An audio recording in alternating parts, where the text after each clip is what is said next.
One, vanhu vakawanda vanenge vachiti vasikana ngavapfeke zvakanaka. Neni sapasta wenyu ndoti pfekai zvakanaka vasikana. Actually ndotove nemharidzo iyi yakanzi pfeka mushe usashama. Pana mwana mushavire kushama, vanogara vakashama.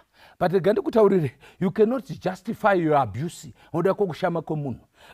You see now, panapa uyu anga akapfeka nguo refu yanga yakareba nemaoko akareba, zvidhla zvazvakavhakwa, asina problem, but akachinyiwa.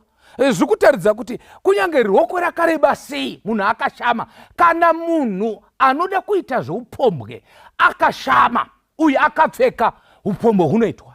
Nyaya yekushama iri papapa ndeyekuti Amunoni anga akashama, pfungwa dzake dzakashama, Tama anga akapfeka. But tsaona yavapo mazuva ano kunoti pfungwa dzemukomana dzakashama, musikana wacho akashama futi. Saka yobva yaita double tragedy.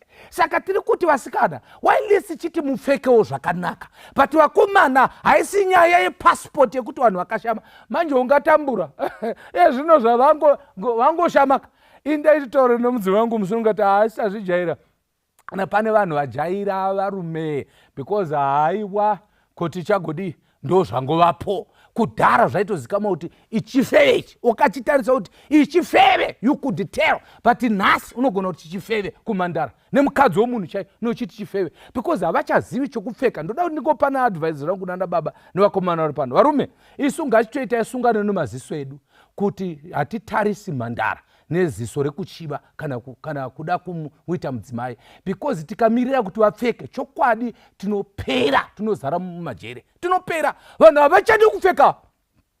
Tikamirira kuti vapfeke tatambura. Ngatongoshingai takadai, ngatipfekei magirasi tose tongovhara meso, wopfuura sezvaunoita uchidhiraivha usiku zviya. Kana uchipesana neimwe mota yakamaraiti bar, tarisa rutivi, kana wapfuura unoona zvakanaka. Saka ndikukupaisa advice, havana kuteerera, havasi kunzwa vasikana. Ndati mukamirira kuti vapfeke tinopera tozara mumajere.